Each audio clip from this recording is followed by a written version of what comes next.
Hello students. So in the continuation of this chapter dual nature of radiation and matter, today we are going to start a fascinating equation, very interesting equation, very useful equation, that is Einstein photoelectric equation. So students last class में मैंने आपको बताया कि ये जो photo electric effect के phenomena है इसको आइंस्टाइन ने फोटोन थ्योरी ऑफ लाइट के बेसिस पर कैसे एक्सप्लेन किया, कैसे आइंस्टाइन साहब ने फोटोन पिक्चर को पेश किया और फोटोन पिक्चर का यूज करते हुए उन्होंने फोटो इलेक्ट्रिक इफेक्ट को एक्सप्लेन किया। तो वो होता क्या है कि भाई photons are allowed to fall on a metal surface, then photons deliver their energy to the electrons, then electrons are emitted. और ये थ्योरी से फोटो इलेक्ट्रिक इफेक्ट को एक्सप्लेन करने के बाद जो ऑब्जर्वेशंस थे हमारे फोटो इलेक्ट्रिक इफेक्ट की फिनोमिना में वो बहुत हमारे क्लियरली एक्सप्लेन हो गए कि भाई कैसे एमिटेड इलेक्ट्रॉन्स की maximum kinetic energy incident light की इंटेंसिटी पे डिपेंड ना करके फ्रीक्वेंसी पे डिपेंड करती है, कैसे हमारा स्टॉपिंग पोटेंशियल भी फ्रीक्वेंसी पे डिपेंड करता है, कैसे हमारी करंट भी इंटेंसिटी पे डिपेंड करती है। तो ये सब हमने पिछली क्लास में किया। अब एक इक्वेशन ऐसी इक्वेशन है जिसको करने के बाद कुछ हमें फोटो इलेक्ट्रिक इफेक्ट के बारे में कहने की जरूरत नहीं है, उसके किसी भी ऑब्जर्वेशन को बताने की जरूरत नहीं है। वो इक्वेशन अपने आप में सब कुछ कहेगी, सब कुछ एक्सप्लेन करेगी। तो एक इक्वेशन जो पूरे फोटो इलेक्ट्रिक इफेक्ट को हिलाकर रख देगी, पूरी तरह से एक्सप्लेन करके रख देगी, वो हम यहां पर करने जा रहे हैं। और आइंस्टाइन फोटो इलेक्ट्रिक इक्वेशन उसका नाम है क्योंकि वो आइंस्टाइन साहब ने दी थी। आइंस्टाइन सर जो थे जिन्हें फिजिक्स का नोबेल प्राइज मिला था, उन्होंने वो इक्वेशन दी थी। तो वो इक्वेशन हम कैसे सेट करेंगे स्टूडेंट्स? ऐसा है कि फोटो इलेक्ट्रिक इफेक्ट की जो मेन फिनोमिना है वो ये है कि भाई photons are incident on a metal surface of photons of suitable frequency, photons of a suitable frequency are incident on a metal surface, then electrons are emitted। अब electrons are emitted का मतलब ये नहीं है कि इलेक्ट्रॉन्स पहले से ही emit होने के लिए तैयार बैठे हुए हैं, नहीं।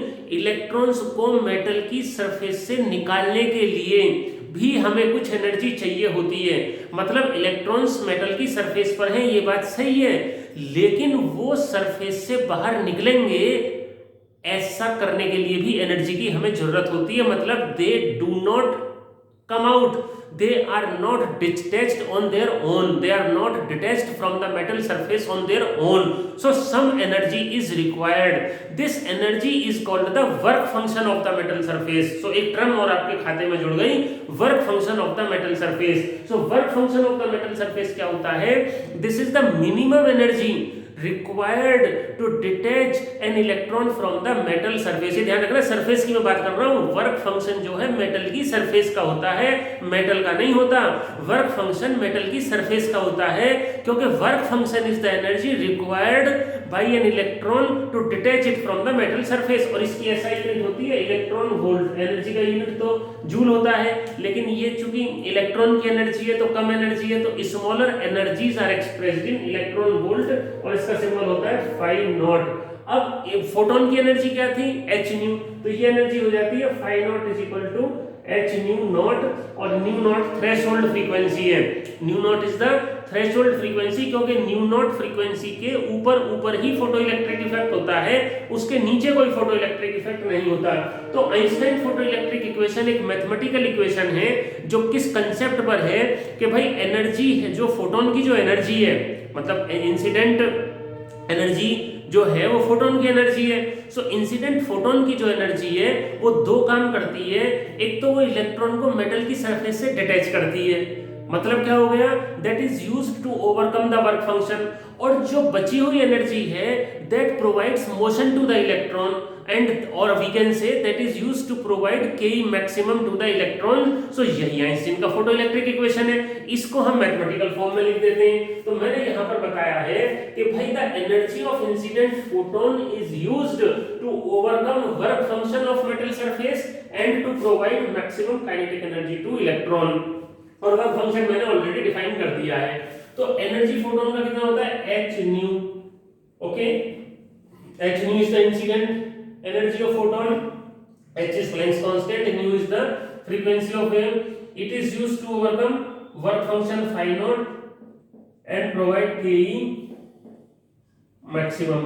और I can also write h nu is equal to phi naught can also be written as h nu naught, और ये के मैक्सिमम पिछले वाली क्लास में मैंने आपको बताया था इन terms of stopping potential E V not, मतलब अगर मेरे को के मैक्सिमम मालूम है तो मैं स्टॉपिंग पोटेंशियल निकाल सकता हूं। स्टॉपिंग पोटेंशियल तो पता है ना आपको, stopping potential is the minimum negative potential, okay, at which photo current becomes zero, so K maximum E V not, ये सीधा निकल जाता है। जैसे मान लो के मैक्सिमम 3 इलेक्ट्रॉन वोल्ट है, ओके, सो स्टॉपिंग पोटेंशियल कितना हो गया, इसको ई वी नॉट लिखो, ई से ही घट गया 3 वोल्ट आ गया। और अगर स्टॉपिंग पोटेंशियल आपको दिया हुआ है तो मैक्सिमम काइनेटिक एनर्जी निकाल सकते हो प्लस ई वी नॉट। अब क्या करेंगे, इसको इधर ले जाएंगे, h कॉमन आ जाएगा, न्यू माइनस न्यू नॉट, एक तो ये फॉर्म हो गया, और nu is equal to c by lambda, ऐसे भी लिखा जा सकता है, एच सी बाहर आ गया, 1 by lambda minus 1 by lambda not is equal to E V not, ऐसे भी लिखा जा सकता है। So in terms of frequency, in terms of wavelength, this Einstein photoelectric equation can be written. अब हम यहाँ पर क्या कर सकते हैं, हम ऐसा भी कर सकते हैं, जैसे मैंने आपको ग्राफ बताया था, किसका ग्राफ बताया था, मैंने आपको बताया था फ्रीक्वेंसी का और स्टॉपिंग पोटेंशियल का।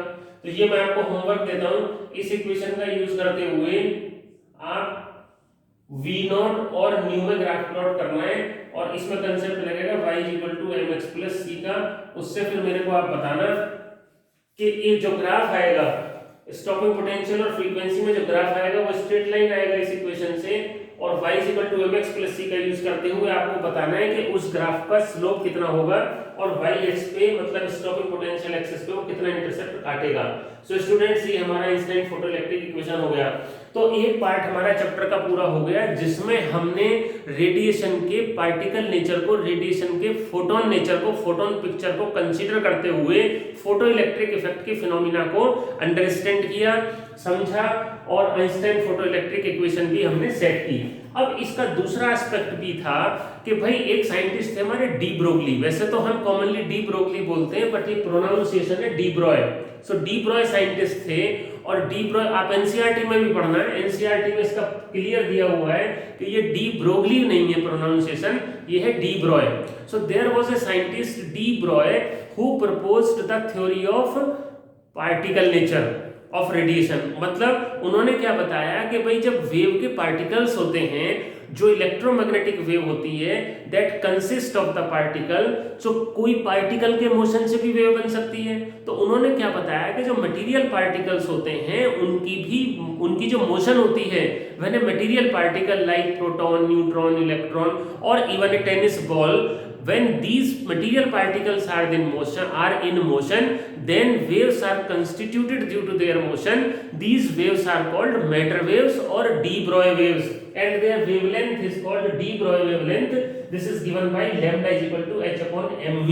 मतलब ये सीधा उन्होंने फॉर्मूला दिया, इसको हम डायमेंशनल फॉर्मूले से, डायमेंशनल मेथड से ड्राइव करते हैं, और lambda is equal to h upon p, lambda is equal to h upon p। तो ये हमारा lambda is equal to h upon p यहाँ से भी आ रहा था, क्योंकि मैं लिख रहा था e is equal to hc by lambda, okay, और यहाँ पर e is equal to pc होता है hc by lambda, so p is equal to h by lambda, और lambda is equal to h by p।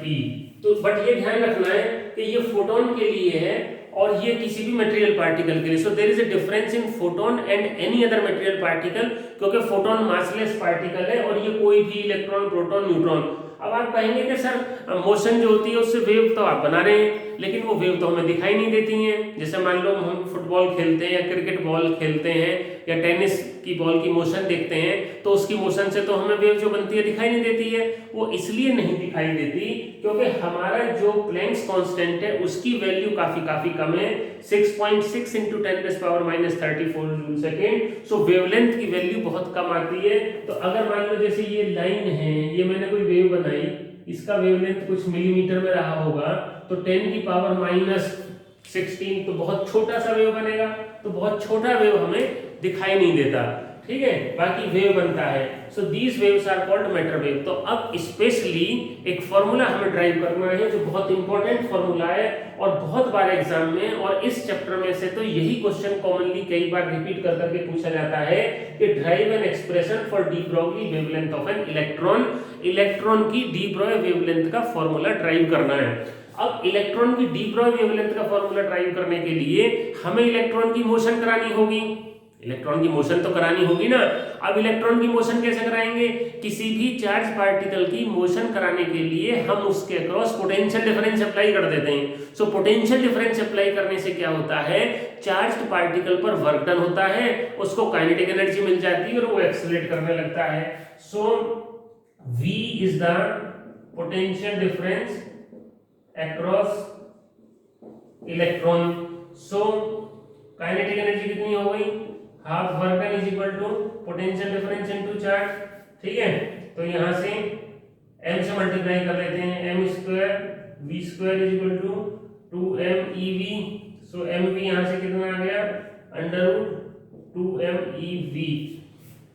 So lambda is equal to h upon mv और h upon under root 2m ev, ऐसे भी लिख सकते हैं इसको, और h upon 2m ev को कैपिटल K भी लिख देते हैं और अंडर रूट 2m ev लिख देते हैं, और 12.27 upon under root v angstrom में भी आ जाती है। So these are the different expressions, angstrom में निकल के आ जाती है, क्योंकि जितने भी कांस्टेंट है अगर उन सबकी वैल्यूज लिखी जाए तो 12.27 अपॉन अंडर रूट v निकल के, बिकॉज यहाँ पर प्लैंक्स कांस्टेंट की वैल्यू लिख सकते हैं, mass of electron, charge of electron, तो 12.27 upon under root v angstrom में निकल के आती है।